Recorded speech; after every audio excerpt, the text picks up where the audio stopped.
The whole idea of Scientology is you do drills that will stop you from feeling. You're learning not to respond, not to have emotional reactions. And with Scientologists, you're losing your own sense of self. Scientology is inducing narcissism. I'm talking with ex-Scientologist and expert on cults and authoritarianism, John Atack. John, we're going to get into some very weird and crazy and scary territory today. So everybody bear in mind things are going to start weird and get a lot more shocking and insane and weird as this goes on. But first, let's start with a little summary of the very basic principles of Scientology, with reference, please, John, to Galactic Overlord Xenu and Body Thetans. Galactic Overlord Xenu. See, this is the popular stuff, isn't it? Xenu and the Body Thetans. They were a backing band to Disaster Area, I think, who were, of course, Douglas Adams' band. 75 million years ago, in this sector of the galaxy, the Prince Xenu rounded up the populations of 176 planets and brought them to Tigiak, which is where we live, the Earth, Tigiak.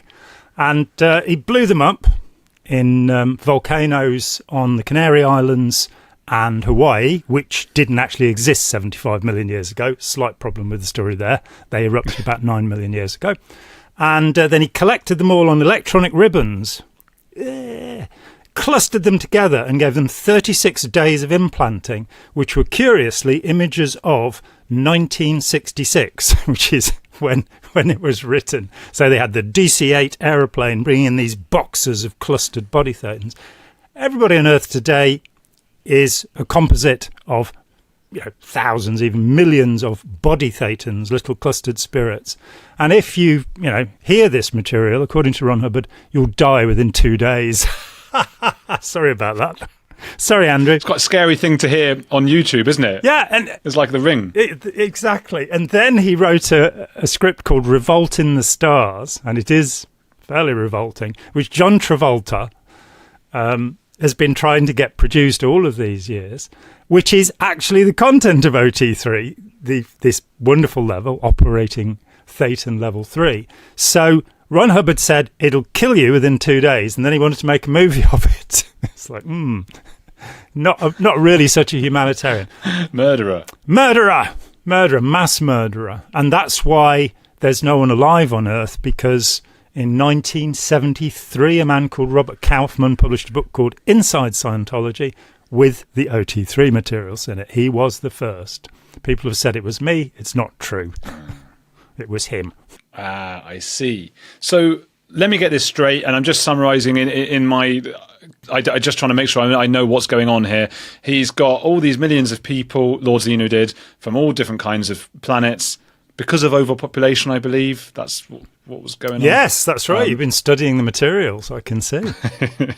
and for some reason took them to Tigiak, which was his name for Earth, millions of years ago, before humans and things were here, and threw them in volcanoes. So what I never got was why was there not volcanoes and other planets he could throw people into? God, that's a good question. Well, he was locked in an electronic mountain trap, and some people think he got out and was reborn as Lafayette Ronald Hubbard. But why? It's not even clear whether they were. It appears from illustrations which are on the book covers of Scientology books that they were boxed before they were brought here. So the spirits were somehow extracted from the bodies, and then they were put in nice little boxes, very uniform, and dropped into these volcanoes, which, as I say, didn't exist at the time.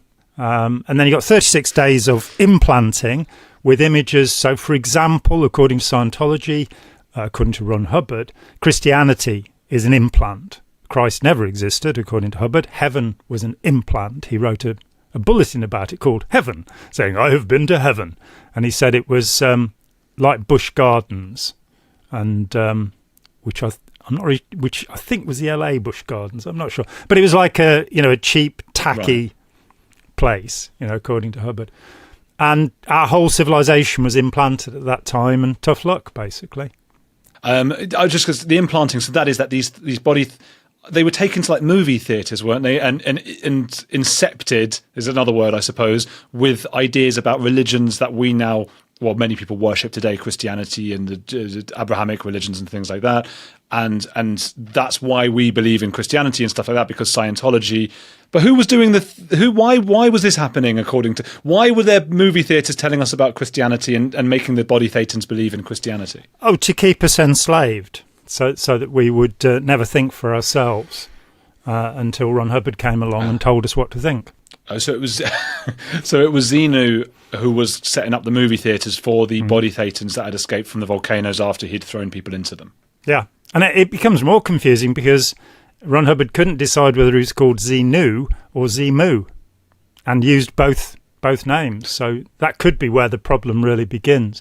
You also, of course, go back to the beginning of this universe, which Hubbard finally dated at 1.25 quadrillion years ago. Now, at the moment, it is believed, because of the background microwave radiation, that we're in a galaxy, we're in a universe that is 13.8 billion years old. So he's multiplying that by 1,000 to get to 1 trillion, and by another 1,000. So this is a very big number. You've been around for a very long time, Andrew. Yeah, well, as a body thetan, is that right? Well, as a thetan, the idea is that the individual is a thetan. He originally used the term theta body. And he's like, this is not like the spirit or the soul. This is who you are. You are the thetan. You are not the body. And the whole purpose of Scientology, if we want to get crazy, is to get you out of your body, to get you out of your head, to get you out of your mind. And let's wind back to the very beginning. It's February 1938. I'm sure you remember it well. Ron Hubbard goes to have his wisdom teeth pulled out, and he's given nitrous oxide, which has just been banned by the UK government. About bloody time too, frankly. There were a lot of nitrous oxide clubs in the 19th century. It was really great to get a balloon full of it and trip out on it. So he's given this for a dental extraction, and he claimed that for 8 minutes he was dead. And while he was dead, he was outside of his body, and he was shown, and it's not my word, it's his. I would have said buffet, but he says a smorgasbord of knowledge. And then he was told, some voice said, oh no, he's not meant to be here yet. And back he was in the dentist chair. That is everything that he strived for in Scientology, which was to be 3 feet back of your head. Now, can you imagine driving a car if you were 3 feet back of your head? It's not a good idea, is it? It'd be quite dangerous. So the whole aim of Scientology is to get somebody so they can be outside their body. Let's give you... This is a line from a book that went out of print. There are a lot of Scientology books that had alterations over the years. So this is from an ancient and original copy. I've got it right here of this little book here, Scientology 8.80. Where 8 is because he couldn't put the infinity symbol the right way up. So he meant infinity, which is achieved by reducing infinity to nothing.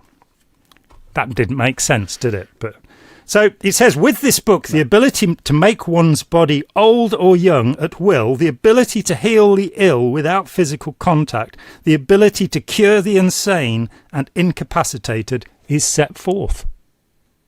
Now, because I knew I was going to be talking to you today, I actually read this book. In fact, I've had to read 4 Scientology books to do this today. And I want you to know that in the last 40 years, the only time I've read a Scientology book, because I annotated them pretty carefully when I was involved, was to talk about the history of man with Mike Rinder, which is on my channel. And we laughed our way through about 2 hours about that. So the idea, he claimed you could cure leukemia, you could cure cancer, you could raise the dead. It didn't work for him when he died, obviously. And as far as we know. Well, I think we'd have seen him by now. I mean, he was a big loudmouth. So he's been dead since 1986. And he's only meant to get 21 years off before coming back and being back in the Sea Organisation. That's your time off. And he hasn't come back, unless, of course, David Miscavige has killed him. You know, that he came back and Miscavige has got to him. Or maybe he's now one of David Miscavige's body thetans. That's also possible. Or maybe David Miscavige is one of his body thetans. It's all very confusing. So his claims about what he'd achieved and what he'd done, he says at the end of 80,000 hours of investigation, This is in another book, 8008. He liked the eights and zeros. So I worked that out. 80,000 hours of investigation is 40 years at 40 hours a week. And you get 2 weeks a year off. And the lecture was given in 1953 when Hubbard was 42. So he'd started his research and done it for 40 hours a week since he was 2 years old. At which point, as we've heard elsewhere, he became a blood brother of the Blackfoot Bikuni people. Was taken in as, a brave, a fighter at the age of 2. Oh, right. Or 4 or 6, depending on which of his accounts you read. So he also says in another book, this book is a summation, if brief, of the results of 50,000 years of thinking men, their materials researched and capped by a quarter of a century, not 40 years, of original search by L. Ron Hubbard, have brought the humanities, so long outdistanced by the exact sciences, into a state of equality, if not superiority, to physics, chemistry, and mathematics.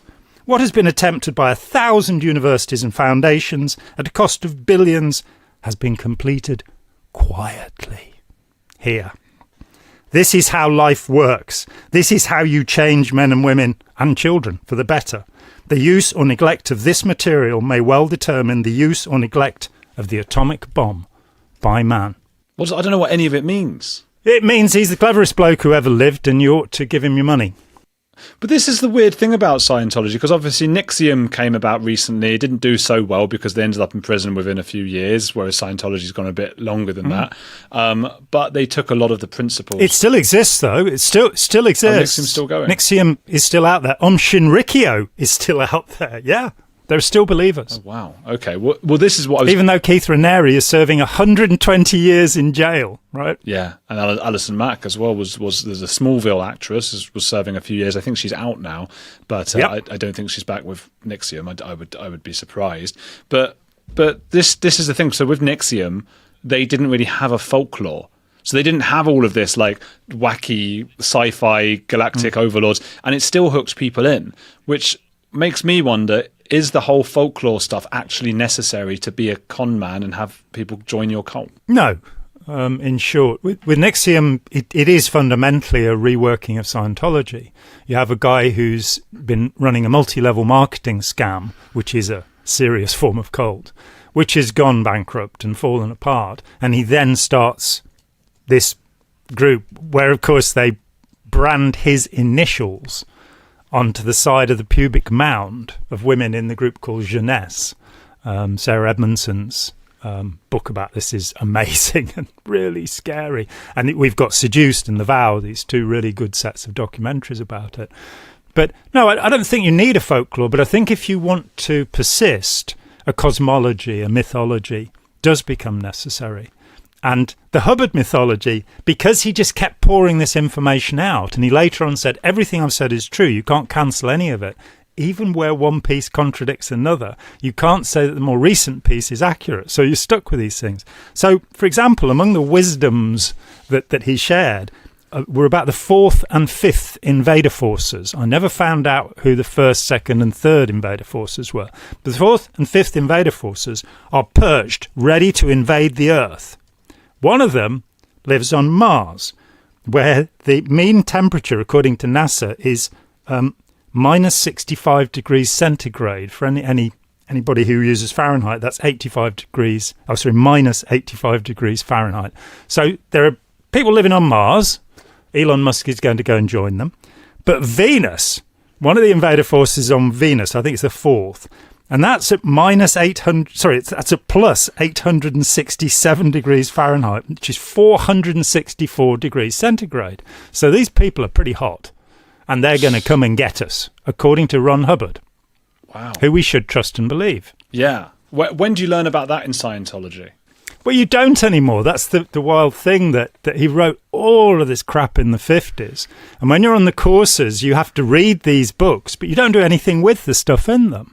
And so people read History of Man, where you're told that we evolved from clams, which he calls the boo-hoo or the grim weeper. And apparently the reason we cry is because we used to be shell creature bivalves that had to expel seawater. And the reason that people smoke is because they're frightened of volcanoes. And Hubbard would have known because he smoked 100 cigarettes a day. Wow. What an imagination he had. Yeah, but he didn't really, because when you come back to it, if you look at the invention, he lost Dianetics. He sold it because he was being sued by the New Jersey Medical Association for practicing medicine without a license, for making all these claims of cure. And so he stepped aside and for $1 sold all of the rights to Dianetics and his book Dianetics, The Modern Science of Mental Health, to a man called Don Purcell, who was an oil man in Wichita, Kansas.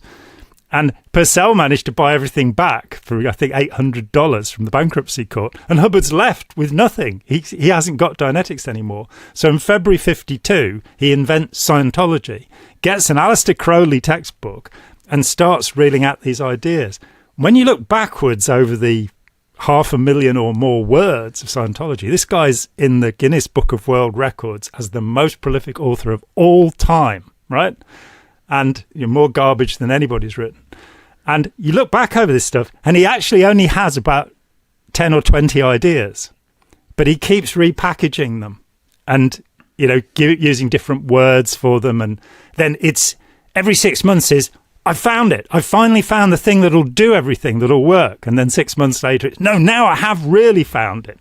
So in 1950s, saying I've made 273 clears, these perfectly rational beings that never catch a cold and always have a good time. I've made 273 of them.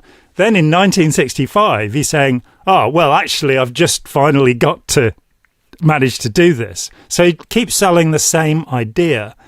And from 1952, the idea he's selling is you can leave your body and create effects at will, cure other people or make planets blow up, like Disaster Area. We've already mentioned them.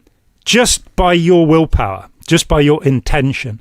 And in fact, the only two ideas really in Scientology are getting out of your body and controlling things via intention. And that's about all he's got. I see. But he circles round and finds some other way of saying it. I suppose if you take that to if it's just used a little bit, right, and you've got a little bit of intention and a little bit of controlling your body, it seems to have, I guess it's attracting people who feel like they don't have any control over their life.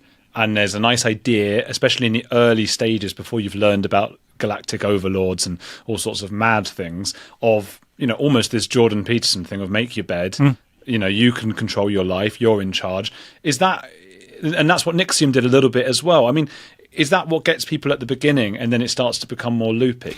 I think almost every group has its, a single approach. It's a spiritual thing. It's a business thing. It's a therapy thing, whatever. Scientology presses all of the buttons. So you're taught to recruit people by finding out what is ruining their life, their ruin. And whatever that thing is, you say, Scientology has a solution to that. And it could be anything, it could be shyness, it could be a broken heart, it won't be deficiency in finances because you won't be able to pay for it, or then you join the staff and become a slave and work a 90-hour week. But you're always being sold this idea. I mean, when I got involved, I had I'd come from a Zen Buddhist background, and there's no idea of anything magical. They call anything supernatural Gedo Zen. It's a bad thing. It's a waste of time. And so I came to Scientology with no interest in the upper levels and all this. I just got a broken heart. And they were promising to fix it. And they didn't. What happened was that time went by and I realised it would have been a very bad idea to spend any more time with the young lady in question. So it was all fine. But that whatever it is you want, you're promised. And I think Hubbard's great trick was saying, you're a god. And I can release your godly powers, and which made him a god maker, of course. And ultimately, you kind of come to believe that. It's embarrassing. I was involved in Scientology for 9 years, though I wasn't enslaved. I didn't work for them. I really did believe in it. And looking back, it's sort of, oh no, Santa Claus doesn't exist. What can I say? How can you make us understand then what it is to believe that you're sort of a god, but without believing in magical powers then? Well, I came to believe in them. And part of that was the prestige, the authority that Hubbard put forward. He said he'd been an explorer. He said he was a nuclear physicist. He said he'd studied with gurus in India, China, Tibet, and Mongolia in one place. And that he was a wounded war hero who'd cured his war wounds with a psychotherapy. None of the above is true. He was an explorer. Okay, he ran the Caribbean Motion Picture Expedition. And there are articles he wrote about it which said it was a bust. It completely failed. We didn't get to any of our targets. We didn't do anything. His own words. He went to Alaska to plot the waterways and spent 6 months stranded waiting for new parts for his boat. But this becomes the Alaska Radio Experimental Expedition. And we know he's in Ketchikan because he was writing for the local newspapers and appearing on the local radio for 6 months. Nuclear physicist, well, by his own admission, he was thrown out of George Washington University for deficiency of scholarship, having got a grade F, the lowest grade possible, a fail grade, in atomic and molecular physics. He never studied nuclear physics, which is not the same thing, but he failed his physics course, he failed his maths course, and he talks about being a civil engineer and having a degree in that. It's all nonsense. But when you're presented with this great man, he studied with gurus, he's an explorer, he's a nuclear physicist, and he's brought together the wisdom, the ancient wisdom of the East with modern science. And it's none of it true. He didn't know what he was talking about. There's this great testimony by this guy called Brown McKee, and he was 24 years in Scientology. And he said, I was a physicist, so I knew that everything he said about physics was nonsense. But I was really interested in what he said about Buddhism. And I came from Buddhism, and I had to laugh when I read this, because I knew everything he was saying about Buddhism was nonsense. Yeah, there's no depth of study in the man at all. He'd just read the Reader's Digest or the Boy's Own book of something and, tell you about it and what you ought to believe about it. I'm intrigued then, something I've wondered for a while about politicians in general, and sometimes just celebrities or people who've had huge success in their life. And I've had friends say, oh, well, he's obviously, or she's obviously very smart to get to that position in the first place.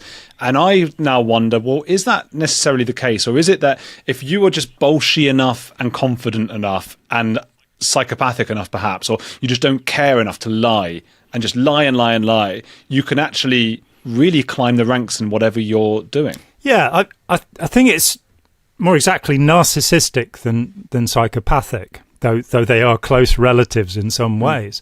But there are people who they have no sense of love. They have no sense of care for other people. And so sociopath, psychopath, narcissist. And with narcissists, they need to be adulated. They need people to love them, to tell them how wonderful they are, because otherwise they collapse. Otherwise their life has no meaning. And we see, and some of them are malignant, some of them are really horrifically nasty people, but others of them are they're actually quite benevolent. So you look at somebody like David Bowie, by his own conversation, he wrote the whole Major Tom thing, Space Oddity. That's about him, how isolated he felt. His parents didn't love him. He didn't have any friends. And when you look at his early, film of him singing Chim Chimney, Chim Chimney, Chim Chim Chiree, he was desperate to be famous. And I get the sense that somewhere after the cocaine years of Heroes in the 70s, he grew up and he developed a self, and he didn't need this. But I think an awful lot of people in show business, they have to be adulated. Taylor Swift, if you look at her childhood, she was desperate for people to love her. And that, because she is immensely talented, though not particularly to my liking, she's been successful. But there's that narcissistic drive, which is, I'll die if they don't applaud. Thankfully, this isn't true of everybody that achieves something. There are people who are, get imposter syndrome. They can't understand why they're so successful. And I've met many successful people who felt that. And they're really decent people.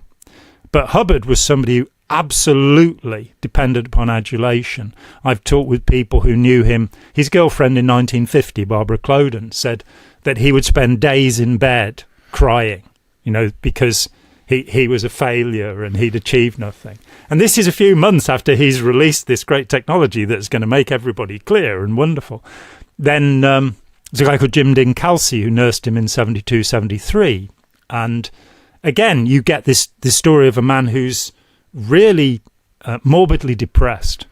In 1947, I wrote a little book called Scientology, The Cult of Greed, and put some of the relevant documents in it. And one of them's a 1947 letter that he writes begging for psychiatric treatment. At the time when he's claiming he's researched this method that makes everybody healthy and well. So, he was a deeply troubled man with all sorts of psychiatric conditions, one of which was malignant narcissism. And the people who joined, because we've talked about the person who started it, the people who joined, yourself included, were also troubled. You talked about you were heartbroken at the time. I don't always believe, sometimes we say anyone can join a cult or something like that. I think maybe, but it has to usually be following or in a very vulnerable moment. Of course, Stephen Hassan, our mutual friend, he joined the Moonies after a heartbreak as well. So is that something that... And because three lovely women turned up in three lovely women asked him to dinner. Yeah, in a college library, and he was like, "Oh, well, that doesn't seem unusual. I better just go for dinner with these three women that have just asked me out." I mean, that's not a common occurrence, even for people like you and me, John. So he should have seen the signs there, but he was very vulnerable at the time. So is that it? It's just he was 19. Well, there as well. Okay. Well, when you join up to these things, I mean, are most people extremely vulnerable at that point? Are there different kinds of people who would join cults? There are, and there are different kinds of vulnerability. The principal vulnerability is transition. That if there's a change in your life, whether it's negative or positive, your routines are affected, and you become somehow more able or more willing to take on new routines. So. The first year at university, the first term, is the most dangerous time for recruitment because you're in a new environment with new people, a new job. Somebody at work proposes something to you and you can be perfectly happy. There can be nothing wrong in your life. You can actually be feeling very good. But things around you have changed and somehow we form new habit patterns. I mean, there's a simple antique idea about brainwashing, whatever that may be, that you unfreeze somebody, you change them, and you refreeze them. But in simple terms, we actually are being unfrozen every time we make a transition in our lives. So if, move house, somebody you love dies, something changes in your life. The most vulnerable periods will be in your teens because you've learned how to be infatuated with things. And, the place I'm headed to, I'm 68 now, so very soon I will be a dotard, and at that point I'll be incredibly easy to recruit. I will try and think about ways to get into your bank account, John. I want to ask and get the £10 out of it. I can't wait to do that. You told me there was something about the peoples of Markab and... Now, it can't really be called this, and this is getting ridiculous, so I'll take a brief aside to just say now, please do follow John's channel in the links below, and hit like on this video so more people can know about the ridiculousness that is Scientology and be warned against please it. Do. Arselicus. Yeah, Arselicus. There's a lecture where L. Ron Hubbard, he's just got back from England, where he's heard this expression, Arselicus. And he tells and I've actually heard the lecture where he does this, because he recorded most of his lectures, and he tells the assembled American audience that they've all had lives on Arselicus. And so this is one of many places. If you've been around for 1.25 quadrillion years, you've traveled a bit. And it's kind of weird in Scientology. They only actually have half a dozen or so places that he talks about. But the other one is Markab. And in 1982, a huge bloke, 6'4", called Captain Bill Robertson, was thrown out of Scientology. Now, Bill really was a captain. He had ship's papers because he'd learned to do that because Ron needed somebody who could. And Hubbard was the Commodore of Scientology. His wife, Mary Sue, who went to prison, of course, was the Deputy Commodore, and Captain Bill was the second Deputy Commodore of Scientology. And then he was bounced out in 1982. And he started receiving telepathic messages from L. Ron Hubbard, who had apparently died and was on the mothership going around the planet. And he wrote down these messages and called them the Sector Operations Bulletins, or SOBs, which is probably appropriate. And in these things, he basically, and I met Bill, for about 8 months, he lived in East Grinstead, where I was living in, south of London. And he used to come around frequently because I, having left Scientology and helped to create the independent Scientology movement, the free zone or whatever you want to call it, I pretty soon started thinking, Ron Hubbard was a con man. Oh dear, he was a liar. And I could see he was a liar because he contradicted himself. I was crippled and blinded at the end of World War II, for example, he says in one place. And then in another place, he said, well, I'd fallen down a ship's ladder and hurt myself, and the flash of a gun had harmed my eyes, and that was all he got. So he changed his story. He crippled and blind at the end of the war. He also, in another place, said that July 25th, 45, just end of the war, August 14th, 15th, he went down to Hollywood and beat up 3 petty officers, which was somebody who was crippled. So I'd come to this point where I just didn't believe the man anymore, and I decided you couldn't believe any of it. Captain Bill kept coming round every week or two, desperate to get me back. So I spent a lot of time with him. And Bill put forward the idea, and you may not know this, Dave Grush's recent congressional hearings, probably, about the aliens being among us. Aliens. Bill said that 200,000 aliens from the system of Markab, the Markabians, had arrived in Switzerland and were already here. This is in 1982.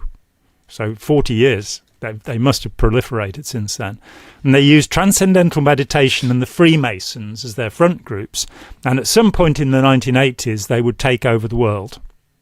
And thankfully, I personally stopped that from happening, by wishing that they wouldn't, postulating, as L. Ron Hubbard would say. Yeah. So Bill was, we have to talk about Bill. There's a whole video about him on my channel called The Craziest Scientologist. Bill lived with a good friend of mine for 8 months. And after 8 months, she came around. She was a charming, delightful French woman. And she said, John, we have never had sex.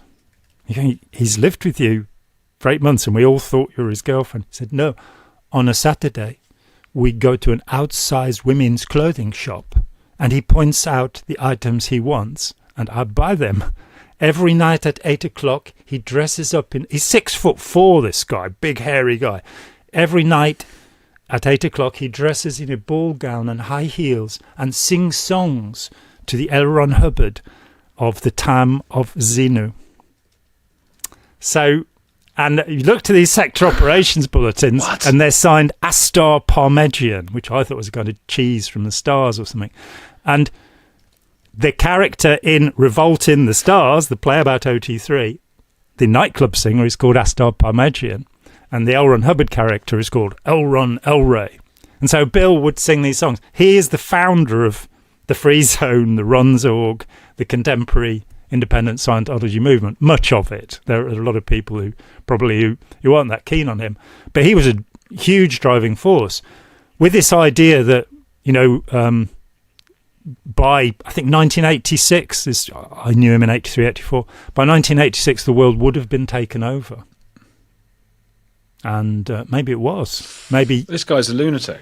Yeah, I talked with somebody who'd worked with him very early on after I'd met him. And I said, well, what about Captain Bill? What do you think of him? And he just looked at me and said, he's bananas. And he had people up on the roof when he was running the Los Angeles organization looking for the spaceships. I thought the craziest part of that story was going to just be that it was a place called Arse Lickers, which reminded me of Biggus Dickus or something from Monty Python, this sort of Arse Lickers. And were you saying just before, I didn't want to interrupt you in flow, that he heard people saying someone's like an arse licker in England? He heard that phrase and then applied it to one of the groups of people in Scientology. It was there are lots of kind of schoolboy jokes in Scientology places where Hubbard, is seeing how far he can push it.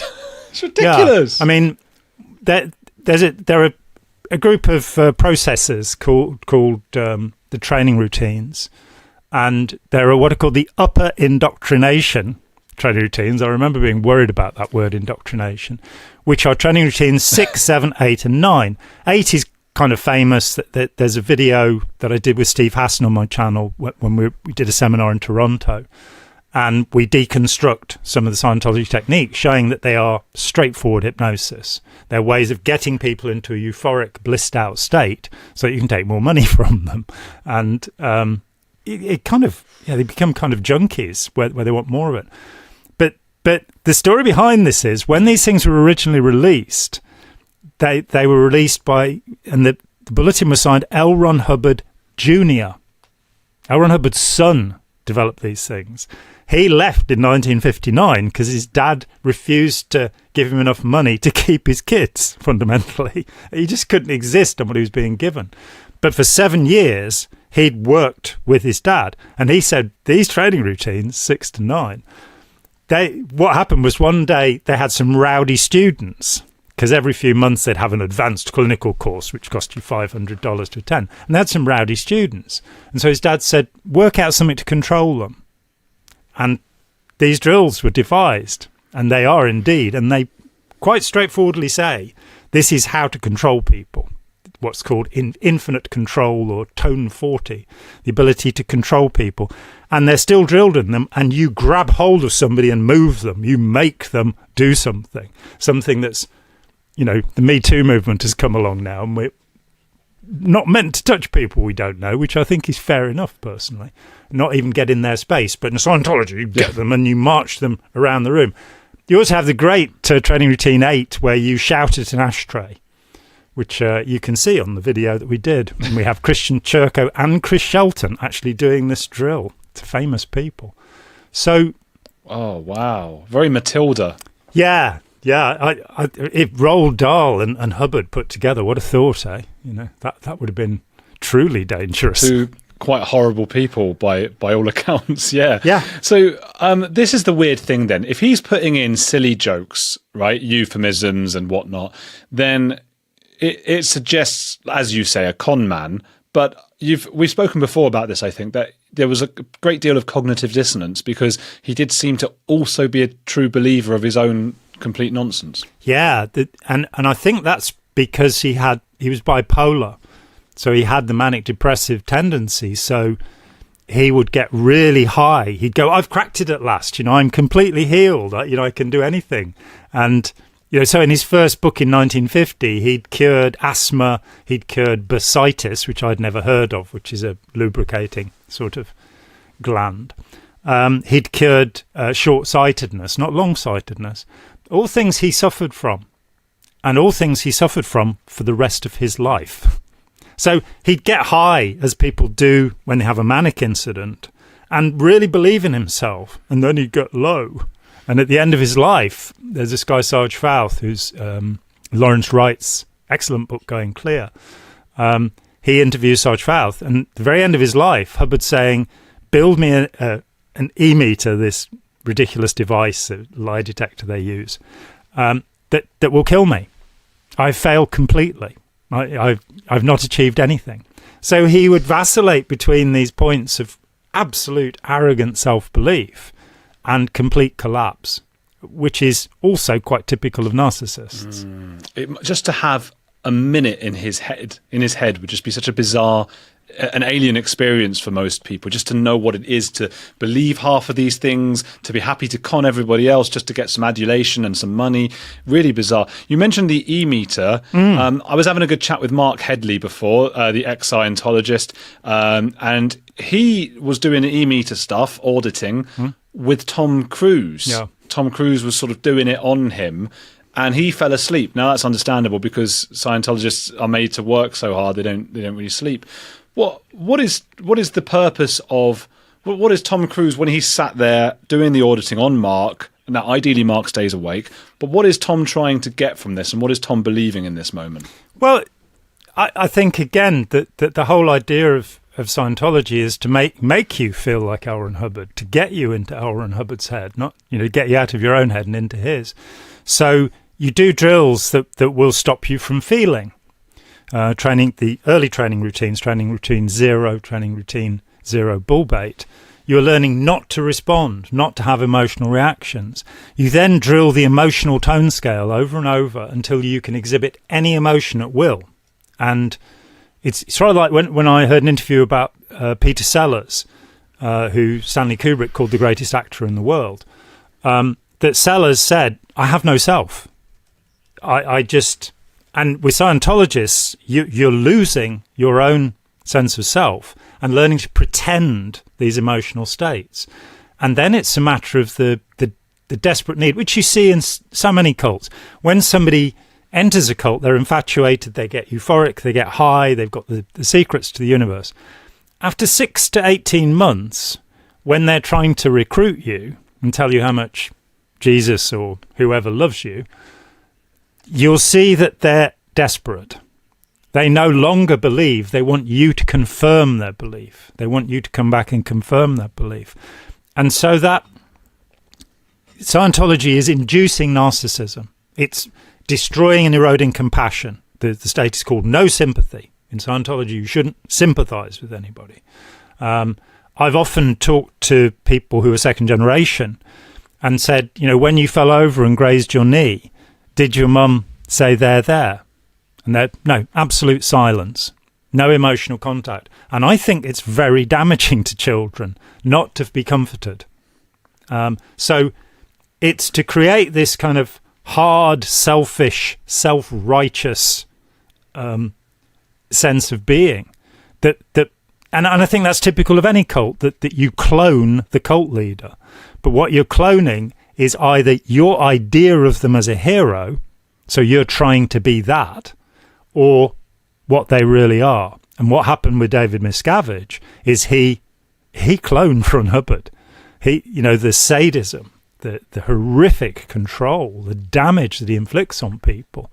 I mean, I don't think she'd mind. My friend, who was Stacey Young when I met her, Stacey Brooks. She's Stacey Old now. Oh, sorry. Okay, she was Stacey Minton for a while. I don't know, but not so young. Wonderful, smart, lovely woman. When she was working for David Miscavige, she had an ectopic pregnancy, a pregnancy in one of her tubes. And when she actually got to the doctors, there was an explosion of blood. And the surgeon said, you should have been dead a month ago. And that was, Miscavige could see that she was in absolute agony for, a couple of months. And he just forced her to do her job, as you say, to not sleep at all, which, we public Scientologists were allowed to sleep. But if you were in the staff, then, you were sleep deprived, you were bullied, shouted at, harassed in what is meant to be this ideal organisation. It's just criminal. It's absurd. So what is Tom trying to get out of Mark Headley in this room? In this case, he's doing his training as an auditor so that he can be regarded as somebody who's trained in Scientology, which is, there's a kind of there's very much a status thing. How far you've trained, how high up the bridge you've got. I did 25 of the then 27 levels of the bridge. I am officially an operating Thetan level 5. And among Scientologists, that has tremendous status. In fact, the last time I was in a Scientology organisation, I was in Chicago doing a documentary, and these guys said, "Oh, go and stand by the window of the organisation." I'm like, "I don't really want to do this." Look, we'll put a lavalier mic on you, and you can go and just stand by the window. And I'm stood there, and they're over the street filming, across the street filming, and this voice says, "Would you like to come in?" And it was like, I couldn't help it. So I went inside, and of course I still got the mic on. These two guys come bombing, herring out past me. And I've no idea what's going on, which is my general state of mind anyway. And this woman says, "Do you know anything about Scientology?" And I said, "Yeah, I'm OT5. And she went, "Oh, wow, everybody, we've got an OT5 in here." And so a dozen staff members appear, and they're all standing there. It was just, they came out of nowhere. And the next thing I said was, she said, "When are you going down to Florida to do 6 and 7? I said, "I'm not going there. It's bullshit." And then I realised who the two guys who'd run out were. They were the Office of Special Affairs bullies who dealt with security. So they got nobody there who knew what to do. So they just all, "Oh, okay." Well, did they go and get security to get you out? They'd run off. because they'd seen the cameraman across the street and they were chasing the cameraman down the street. That's amazing. Wow. Yeah, so you were OT5. It was a big deal. It does seem like a status thing, doesn't it? And yeah, even among no one will admit this to me, of all the ex-Scientologist friends I've got, but it feels like even that, if you're going to be an expert about the cult, there has to be some sort of status involved in how far up in the rankings you were. Do you know what I mean? Oh yeah, a friend of mine a couple of years ago was saying that she was really pleased that she'd been invited to go on holiday with former members of the Commodore's Messenger organization. It's like, wow, that's great. And it is fascinating that years afterwards, people still feel they have a status that comes from having studied complete rubbish for years. If I have any status, I'm a little bit different. There are a lot of ex-Scientologists. I mean, Mark Headley's Blown for Good is one of the funniest books ever written. It has some classic moments in it. I've been promoting it for years. I haven't been able to talk to him yet. He won't come on my show, but never mind. But it's one of more than 100 ex-member books, and these are autobiographies, and they're very valuable. But to be a historian of the subject, to actually dig out all of the information, is a quite different thing. And I think there's probably Chris Shelton, Tony Ortega, Chris Owen.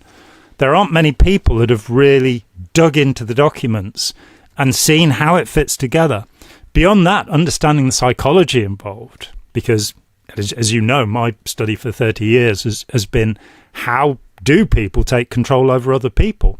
And why do we let human predators run our society? And so the psychological mechanisms, people can leave Scientology. And I had a guy who'd been housebound for 20 years and came to me, and Ron Hubbard had said he was a suppressive person, and so he didn't want to hurt anybody. So he'd spent 20 years without leaving the house. And it took an afternoon to deal with that. And I was furious. Usually it doesn't make me angry. But the thought then I realized that almost everyone that leaves Scientology is stuck. They still think, because it's such a saturating philosophy. So they may not talk about the overt motivator sequence anymore, but they will talk about karma without ever having studied Hindu or Buddhist texts on karma vipaka, action and reaction. They'll still, what goes around comes around. They'll still believe in past lives, in reincarnation. Again, without realizing that in the Hindu and Buddhist system that gives us these things, this is called the fear of the eternal return. It's not a good thing. Whereas Scientologists are like, yeah, I'll do that in my next lifetime. So their view of the world is false. And it's deep. It saturates. The awful thing is, yes, it takes just an afternoon to get somebody out of it. And I keep offering to the various celebrities and people who've come out of Scientology to, free of charge, spend that afternoon with them. Nobody has ever taken me up on that. You don't want to let go of it because you believe it's true. And that's the trap that Hubbard's got you to believe, that his view of the world is the truth. And it is so far from the truth. It's just incomprehensible garbage. And he was a very ill man. Through most of his life, he was a very ill man and utterly selfish, which is, I think the thing that really broke it for me was when I realized how angry he was, when I realized that he screamed and shouted almost on a daily basis. I've had Janice Gillam-Grady on my show, who was one of the first messengers on the ship. She was 12 years old. Her parents were sent away. She wasn't really allowed to see them. She didn't get an education. She's a very smart woman, and so she's managed to become educated. But she worked for Hubbard. And the picture of her first book, Commodore's Messenger, is a photograph of Ron Hubbard grinning his head off, with her walking behind him, obviously just having been yelled at. And every day he would get within a few inches of somebody and scream at them how degraded they were, how useless they were. And you're sort of going, this is a guy who said he was healing trauma. This is where it started, that he'd sort out all of your trauma that you'd experienced. Now he's inflicting it, throwing people overboard from his ship. This is higher than the high diving board. people who couldn't swim. People were blindfolded, their ankles were tied. And it was in Corfu harbour, most of it, where the other ships, of course, had all let out their human sewage.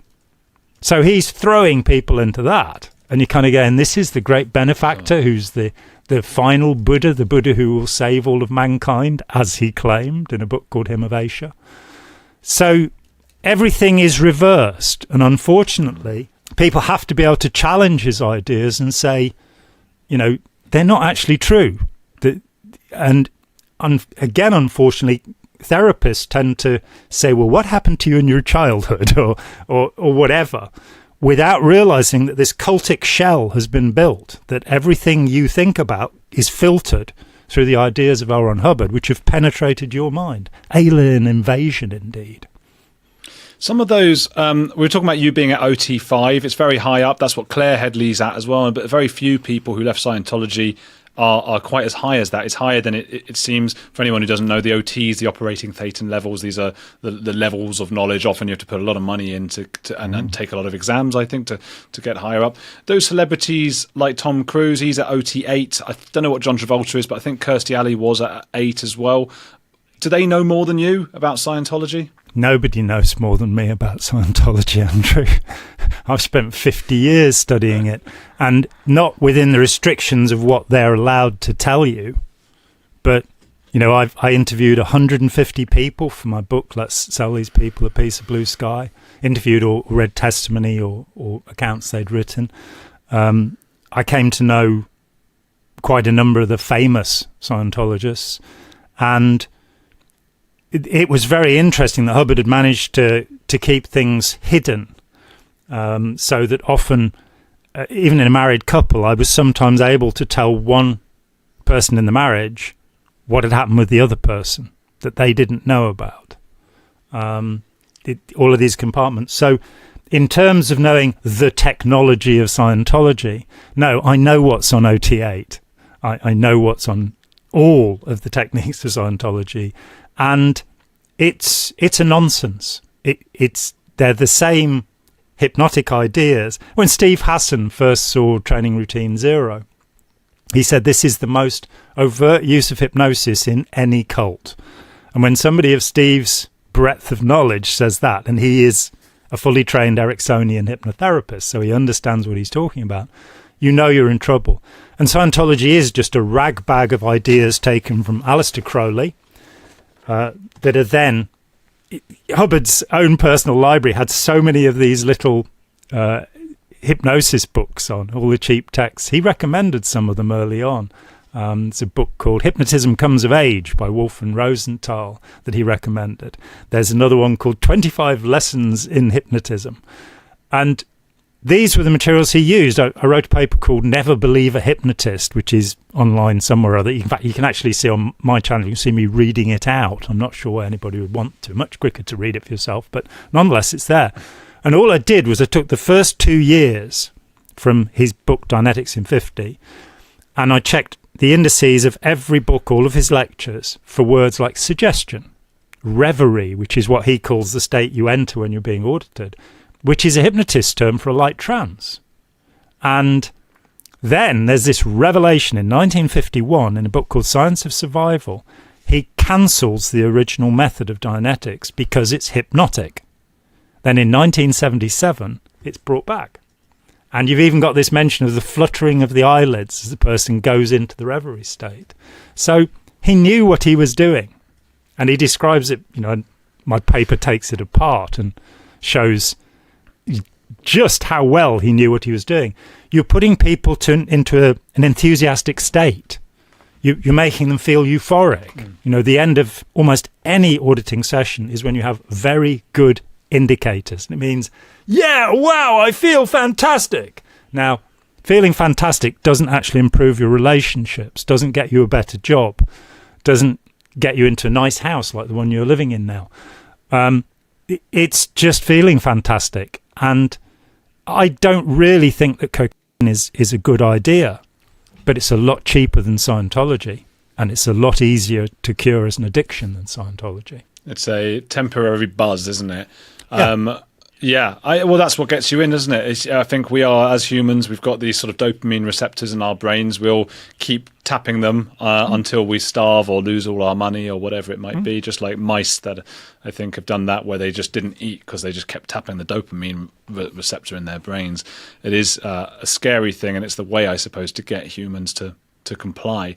So then just, do you think those people... But I guess there's these celebrities at OT8, OT7, all that stuff. Is it a little bit like a college diploma? Do you think, like, you know when they give the celebrities a college diploma and, like, oh, you're now an honorary graduate. Do you think, like, Tom Cruise, has he studied all of these things? I interviewed this guy called Don Rogers, who was with Hubbard for the first 4 years. And he was on the board of every Hubbard Foundation. And he said the day that we opened the doors of the Elizabeth, New Jersey Foundation, the first foundation, in April 1950, just before he opened the doors, Ron Hubbard turned to him and he said, let's sell these people a piece of blue sky. And Don explained that Hubbard had got all of these ideas of memberships that you could buy. You could be a gold member or a platinum member or what have you. And then it started happening in the 1980s, late 70s, 80s. You could give them $250,000 and you could become a patron meritorious. And they have lists of them. They had this magazine called Impact showing, you give them $1 million. Nancy Cartwright, I think, says she's given, the voice of Bart Simpson, says she's given them $21 million. Leah Remini says in one day she wrote a check for $1 million. Whoa. And you get a little thing. I talked with this lovely guy who I felt so sorry for. And he said that they'd said they wanted him to donate, I think it was £35,000 towards a new building they were buying, an ideal organisation. And in return, for all eternity, he would have a car parking space.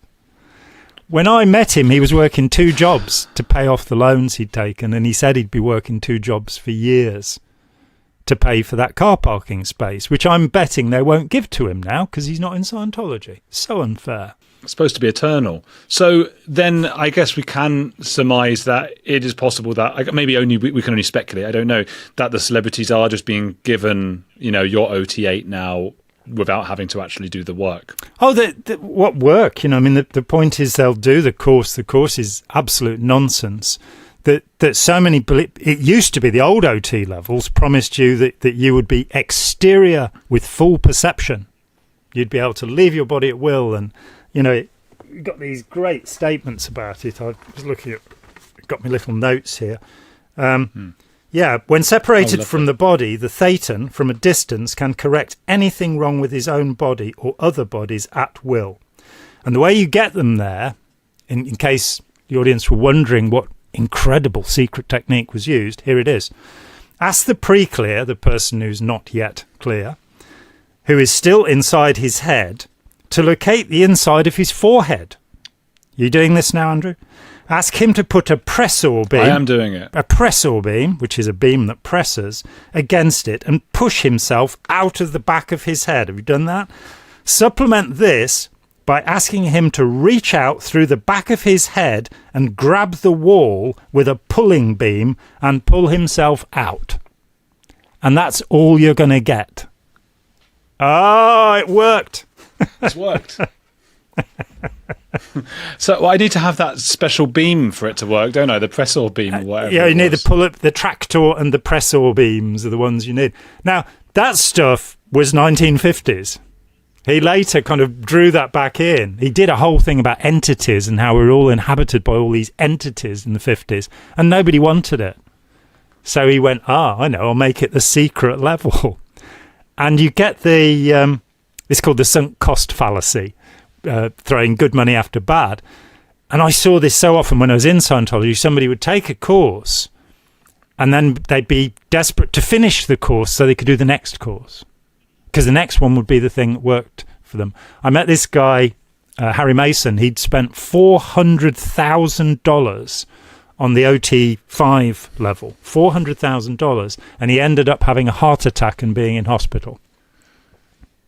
And he still believed. He still absolutely believed. So it's blue sky. It's just blue sky. And the blue sky is out there and it's free. Yeah, it's free, and they're just getting. Well, that's the name of your book, isn't it? A Piece of Blue Sky. Let's sell these people a piece of blue sky, which is still the only history of Scientology. Amazingly. People should buy that book. Firstly, I'll put a link to it below. But also, this was something that I think we might have discussed before, but Aaron Smith-Levin was telling me that with Tom Cruise, they put his donation amounts like up on a big table or like on a screen or something. Yeah. But they only have it at like $1 million, and there's no way he's only given $1 million. Oh, no. He must have given tens or hundreds of millions. Hundreds? It's possible. I mean, he was the highest paid star in Hollywood at the peak of his career, which is some time ago now. But so it would be hundreds of millions, possibly. So the point of it, Aaron thinks, is so that people can compete to be above Tom Cruise because of the status of donating more than Tom Cruise. Whereas if his was hundreds of millions, you'd just look at it and go, "Well, I'm not matching that," you know? Yeah, and it is so much about how much you've given to Scientology, and you think, what an interesting loop to be in. I'm more important than you because I've wasted more money than you have. It's like, yeah, okay. Yeah, I think so. Have you got a new book coming out, John? Well, there will be. I'm negotiating for a book about Charles Manson's deep, profound involvement with Scientology, which nobody has talked about in 54 years. And when I first we've done a show here about it, but when I first got hold of this idea, I couldn't understand why people were going, oh yeah, and he did Scientology, and then off they'd go. And then you find out that no, there was a lot more than that. The methods of control that he used are very, very definitely Scientology. He used Scientology words. He used words that are exclusive to Scientology, like the time track, which is the record of all of your past existences. And I can say confidently that without Scientology, the Tate LaBianca murders and the murder of Gary Hinman and Donald Shea would not have happened. If Charles Manson had not encountered Scientology, the Manson family would never have come into being because it was Scientology's techniques that he used. They didn't direct him in any way, nor did Jolly West. I've talked about that elsewhere. But without Scientology, and the weird thing is, Hubbard started by trying, in 1946, Black Magic Ceremony, which we talked about, trying to incarnate the whore of Babylon to bring the Antichrist to Earth. That was Hubbard's starting point in 46. That was where Manson was going. He believed himself to be the incarnation of Jesus and that these were the end days. So there's this weird thing of Scientology bouncing off into this direction, into the book of Revelation, you know? So, yeah, that's what I'm working on. It's crazy. So you'll have to let us know when that's out then. And people can, get your piece of blue sky below. Go to your channel, John Atack Family and Friends. That's the way round that it is. So people should go and subscribe and watch John's amazing videos and hit the like on this video to get that out into the world, because people need to know about this stuff. And keep watching this channel. I'll put above me, I think it would be the one about Charles Manson that we've got at the moment, that I did with John, that John told us this fascinating stuff about Charles Manson. If you've already seen that one, we've got one about Satanism that John did just here. You're going to enjoy them. So just click those and keep on watching.